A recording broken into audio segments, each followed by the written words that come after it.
Hello बच्चों, आपका स्वागत है इंग्लिश बाय एवाई सर चैनल पे। और सभी प्रिय छात्र छात्राओं का हम स्वागत करते हैं। और आज का जो टॉपिक लेके आए हैं बच्चों, कक्षा 11 और 12 दोनों के लिए जो है बहुत महत्वपूर्ण है। और ये तो कक्षा 12 वाले तो जरूर ध्यान देंगे, क्योंकि उनके बोर्ड में जो है ये क्वेश्चन इस टाइप का आता है। और ये जो है आप ये जो भी क्वेश्चन आपको नजर आ रहा है सामने, ये जो है कहीं ना कहीं पीवाईक्यू है। ये जो है पूछे गए प्रश्न है, आप जो देख पा रहे हैं। और इसमें देखिए जो आपका पहला वाक्य है, जो है combine the sentences using too, उसके बाद टू, मतलब एक एडवर्ब टू और एक इन्फिनेटिव टू का यूज करके जो है आपको इस वाक्य को बनाना है।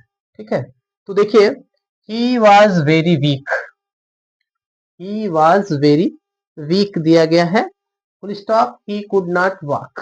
ध्यान देंगे तो देखो बच्चों, आप लोग ये वाज वर का वाक्य लग रहा है, वाज का पास्ट का है, इधर भी पास्ट आपको दिख रहा है, पहली बात।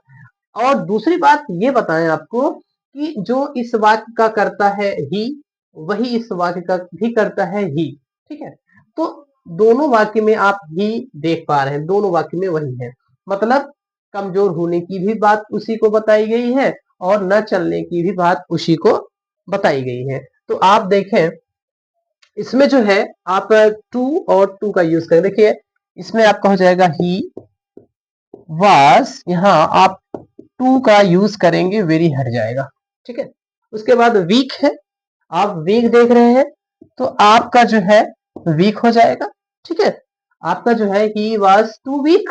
उसके बाद जो है आप इस ही को रिमूव कर देंगे, और जो है आप कुड नॉट को भी रिमूव कर देंगे।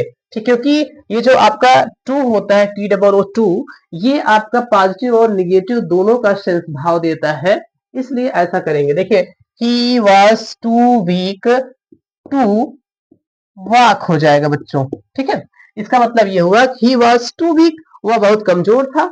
ठीक है, टू वॉक टहलने के लिए, चलने के लिए। इस तरह से ये पहला वाक्य जो है आपका, ये दो अलग अलग वाक्य था, आपने जो है टू और टू का यूज करके एक वाक्य बना के आपने कंप्लीट किया। ठीक है, अगला देखें, combine the sentences using so, फिर दैट देखा गया, सो और दैट का यूज करना है, मतलब ये पेयर होता है। तो इसमें देखें आप लोग जो है, इसमें देखिए क्या करना है। अच्छा, आपको बता दें वैसे सो दैट का यूज किस लिए होता है। जैसे देखिए, आपका परिणाम हो गया, उद्देश्य हो गया, पर्पस कहते हैं, रिजल्ट हो गया ना, कारण हो गया, उसके लिए आप जो है सो और दैट को लेके चलते हैं। देखिए, इसमें दिया गया है ही वॉज वेरी टायर्ड, वह बहुत थका हुआ था। ठीक है, full stop, he could not stand, वो खड़ा नहीं हो सकता था, या वो खड़ा नहीं हो पाया, नहीं हो सका। ठीक है, ये वाज है, ये कुड है, कहने का मतलब ये भी पास्ट का है और ये भी पास्ट का है, जो है दोनों पास्ट का ही नजर आ रहे हैं। तो देखिए, इसमें क्या हो जाएगा, आपका जो वाक्य बनेगा, इसमें हो जाएगा ही वाज। ठीक है, आप इसकी जगह सो लगाइए, ही वाज सो टायर्ड। ठीक है, उसके बाद जो है कंजक्शन दैट लगेगा बच्चों। ठीक है, he was so tired that हो जाएगा। उसके बाद ही कुड नॉट स्टैंड। ठीक है, ही वॉज सो टायर्ड, वह इतना थका हुआ था, that he could not stand. ठीक है, he could not stand.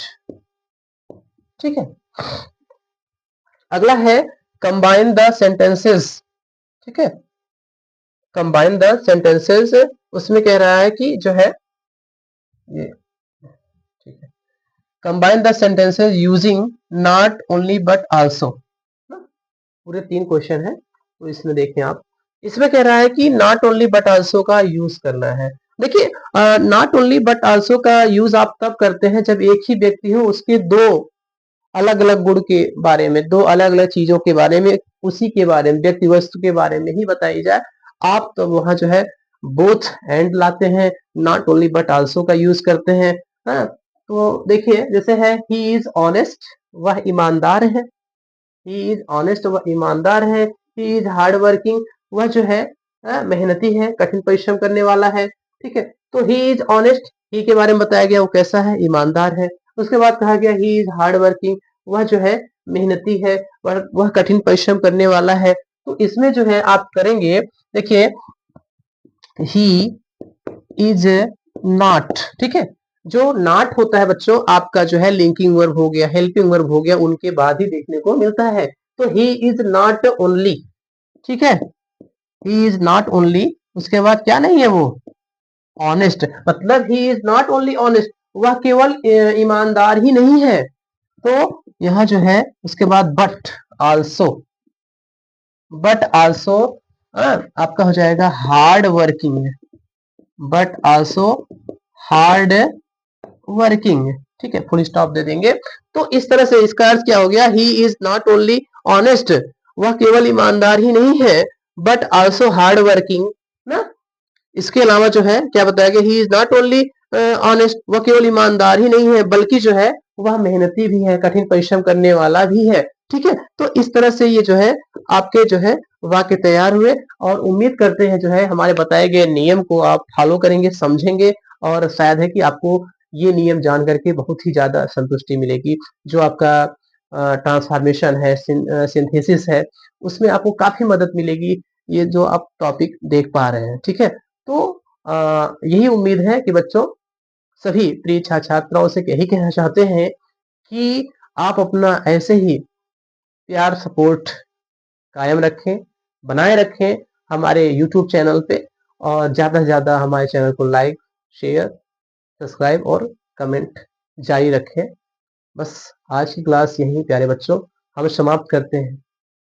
Tata bye bye.